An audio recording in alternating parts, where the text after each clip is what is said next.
Pemirsa apa kabar? Mari kita ikuti warta berita PTS tanggal 25 Februari. Pada bulan Mei tahun lalu, seorang pria Vietnam bermarga Hu lupa membawa turun tas berisi uang $4 juta saat turun kereta. Dari hasil penyelidikan, polisi berhasil membongkar toko Vietnam yang terlibat kasus transfer uang ilegal dan meraup keuntungan. Kejaksaan mendakwa pemilik warung dan oknum lainnya, sedangkan Hu yang telah melarikan diri ke luar negeri ditetapkan sebagai buronan. Bulan Mei tahun lalu, seorang pria Vietnam bermarga Hu meninggalkan uang tunai $4 juta Taiwan di atas kereta. Selanjutnya, polisi turun tangan dan menyelesaikan laporan identifikasi ponsel pria tersebut. Usai menelusuri aliran uang, petugas menggeledah sebuah warung makan Vietnam di distrik Yong Khang, Tainan pada akhir Mei dan menemukan bahwa uang tersebut ditransfer melalui jalur ilegal.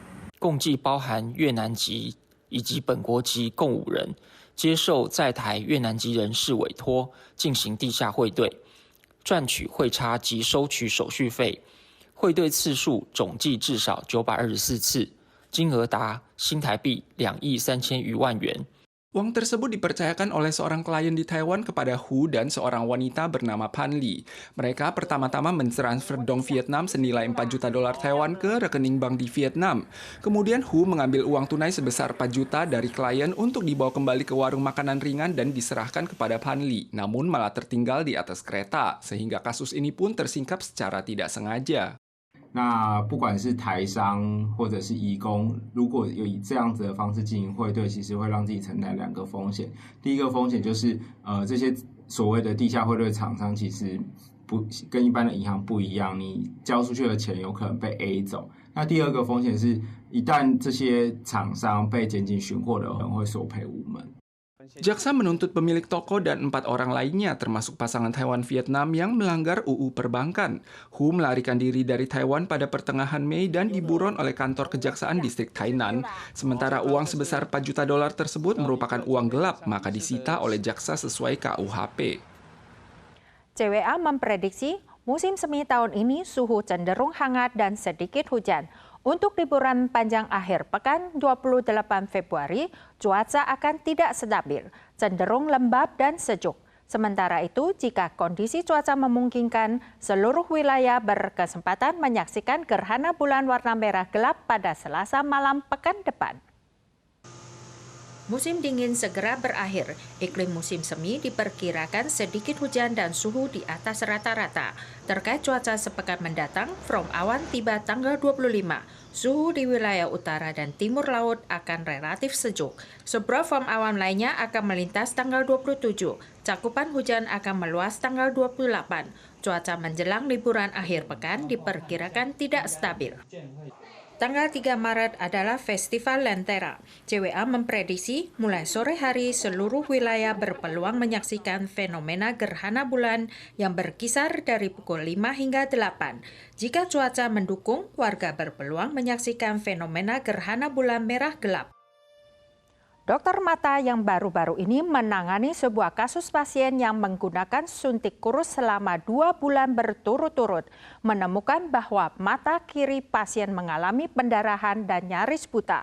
Dokter mengingatkan, suntik kurus dapat mempercepat perubahan gula darah yang berpotensi memengaruhi retina. Pasien harus menjalani evaluasi medis yang cermat sebelum menggunakannya.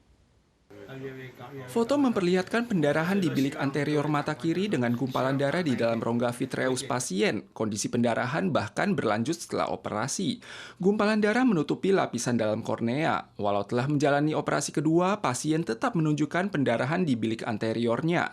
Setelah meminta keterangan, dokter baru menemukan bahwa ia telah menggunakan suntik kurus selama 2 bulan berturut-turut.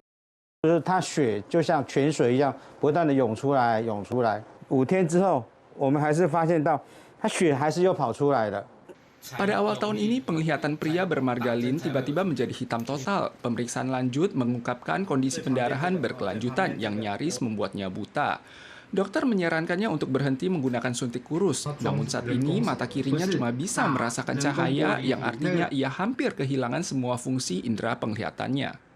Dokter lain menyatakan berhubung efektif menekan nafsu makan dan memperlambat proses pencernaan lambung, produk suntik kurus digunakan terutama untuk mengobati diabetes tipe 2 dan obesitas. Namun juga dapat menyebabkan efek samping seperti mual, muntah, dan gejala gastrointestinal. Pasien diabetes harus waspada. Terkait apakah suntik kurus menyebabkan lesi retina atau pendarahan, saat ini belum ada bukti langsung. Namun berhubung suntik kurus dapat menurunkan hemoglobin trigliserida yang berpotensi menyebabkan edema retina dan pendarahan, pasien perlu berdiskusi dengan dokter sebelum menggunakan produk. Festival Lentera Taipei dimulai hari ini hingga 15 Maret, berlokasi di Ximending dan Taipei Expo Park. Pemkot Taipei pertama kali menerapkan kebijakan bebas rokok di area pameran dan sekitarnya. Bagi yang melanggar, akan dikenakan denda. Lampu utama Baby Molly di depan gedung The Red House tampil dengan tema taman komedi putar menarik perhatian pengunjung. Tahun ini, Festival Lentera Taipei pertama kalinya menerapkan kebijakan bebas rokok di area Ximending dan Taipei Expo Park. Warga diingatkan untuk merokok di tempat yang telah disediakan guna menghindari pelanggaran dan denda. Selama Festival Lentera berlangsung, Pemkot membentuk tim inspeksi yang berpatroli setiap hari guna melakukan pemeriksaan dan sosialisasi. Bagi warga yang melanggar peraturan akan diberi peringatan dan pelanggaran akan didenda $2.000 hingga $10.000. Kawanan paus pembunuh kerdil terdampar di pantai Haikou, Desa Cecen, Pingtung kemarin pagi. Setelah menerima laporan, tim penyelamat mengerahkan 60 petugas ke lokasi. Dari 11 ekor paus, 4 telah mati, 7 diselamatkan. Setelah kondisinya dinilai stabil, mereka dilepaskan kembali ke laut. Tanggal 24 pagi, nelayan menemukan sejumlah paus pembunuh kerdil terdampar di luar pelabuhan Haikou di Desa Cecen, Pingtung dan melaporkannya. Usai menerima laporan, petugas patroli pantai diutus ke lokasi untuk segera menangani penyelamatan. 当地的渔民发现海上有一群鲸鱼正往岸上冲然后他就去报案了 11 ekor paus pembunuh kerdil terdampar di pantai Haikou tanpa alasan jelas. Setidaknya 60 personil dari semua instansi telah dikerahkan dan berpacu dengan waktu untuk menyelamatkan mereka. 7 ekor paus berhasil diselamatkan. Petugas dan relawan terus memercikan air, menutupi paus dengan handuk agar tetap lembab dan membantu meluruskan tubuh paus guna mencegah cedera lebih lanjut akibat terhimpit. Sayangnya 4 ekor paus sudah tewas. 会尝试做现场释回的处理。如果说真的是比较严重的个体，然后我们就会把它拉回救援场域，然后做后续的适当的处理跟照顾。 Setelah upaya penyelamatan sepanjang pagi, kondisi paus yang berhasil diselamatkan dinilai stabil.